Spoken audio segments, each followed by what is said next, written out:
Hardy ho, YouTubers. I was in my son's room. I found his stash of honey roasted almonds.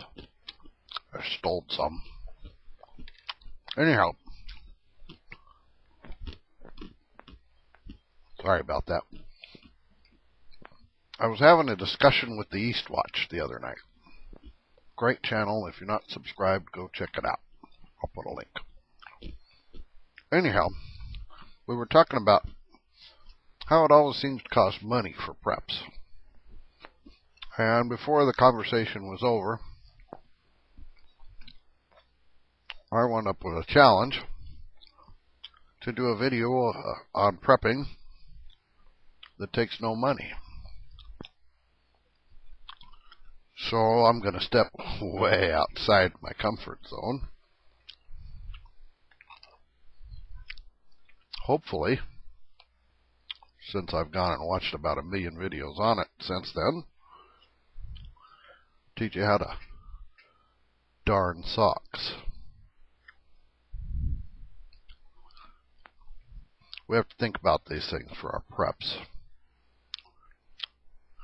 What are you going to do? SHTF, can't run down to China Mart and buy a package.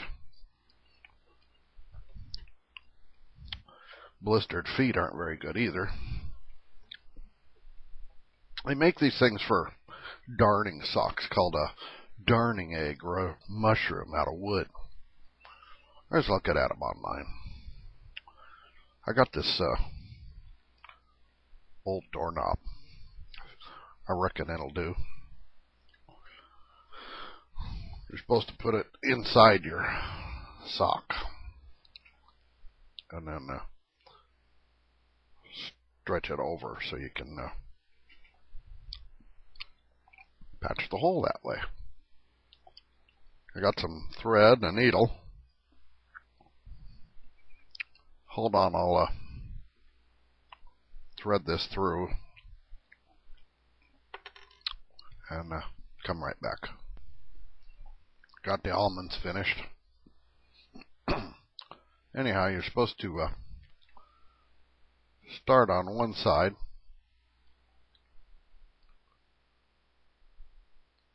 This is new for me.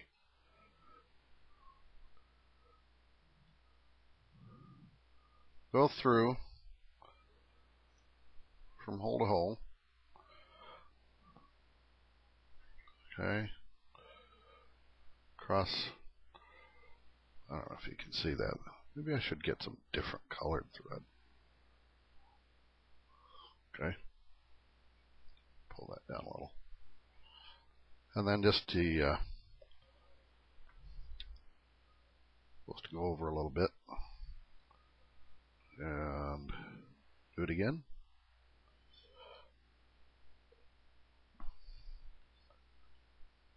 Get that tail out of the way.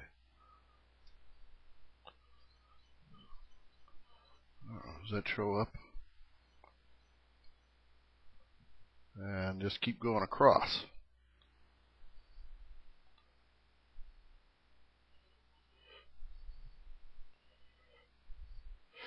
You're not supposed to make it too tight, I understand, because the thread will shrink and it'll make your sock pucker because it's already shrunk, right? You've worn it. Imagine you've washed it a few times. It's a goofy thing, this darning socks, right? But we do. We have to think about these things. What are we going to do if you can't go out and buy a package of something? I've done this before on my videos. Maybe it's time I better do it again. Give you a challenge for yourself. Just for your own peace of mind. If you, when you get up in the morning, everything you touch all day long for a day, one day, don't worry, there's no test on this. From your alarm clock, when when you get up in the morning? I bought one that lines up. Oh, this is my SHTF watch. No battery, self-winding. Somebody's going to put a comment, I know. They'll say, what the heck does time matter if the world falls apart, right? How long has that batch of green beans been in the pressure canner? Anyhow, everything you touch for a day. I think I'm screwing this up. Think about it. How would you replace it if it breaks? Do you really need it? Right?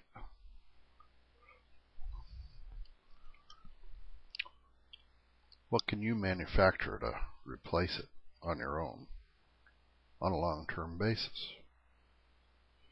It'll point out just how daunting this whole prepping thing is. You start thinking about stuff in that manner.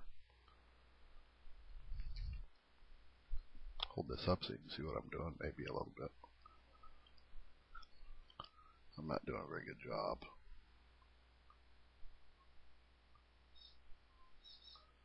I might have to go over it some more.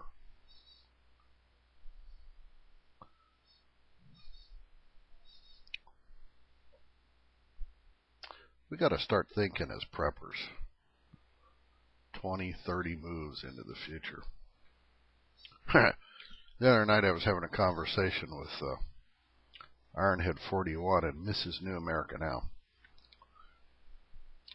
Ironhead's a good bud of mine. If we lived, I don't know, 1,500 miles closer, we'd probably hang out. He's an eternal optimist. He said one night, he says, he has, his electricity comes from hydroelectric power, so there's no way it's ever going to go out. Well, I started firing off scenarios like,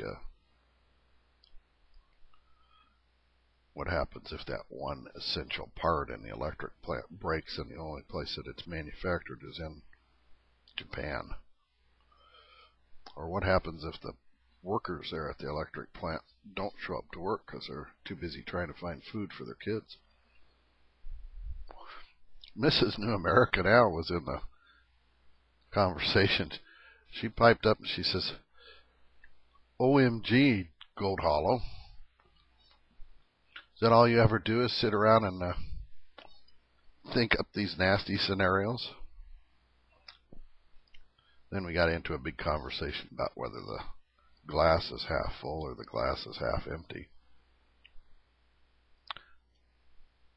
I said it doesn't really matter whether the glass is half full or half empty. I know there's a crack in the bottom of it. I'm just trying to figure out how to keep it refilled.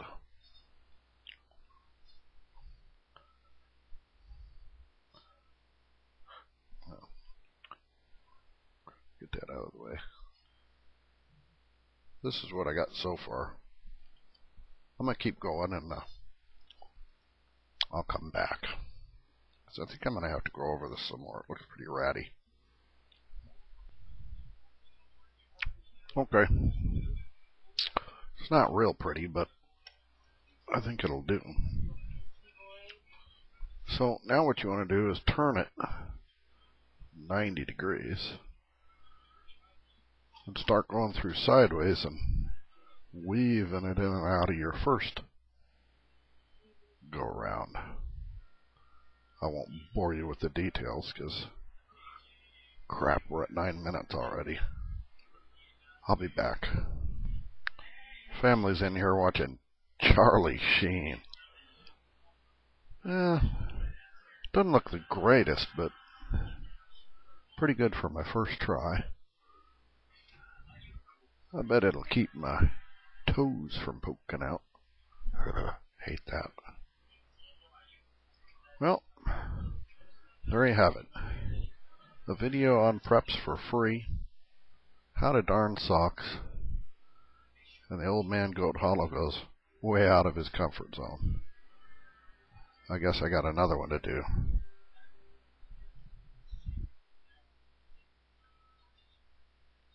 Think about things.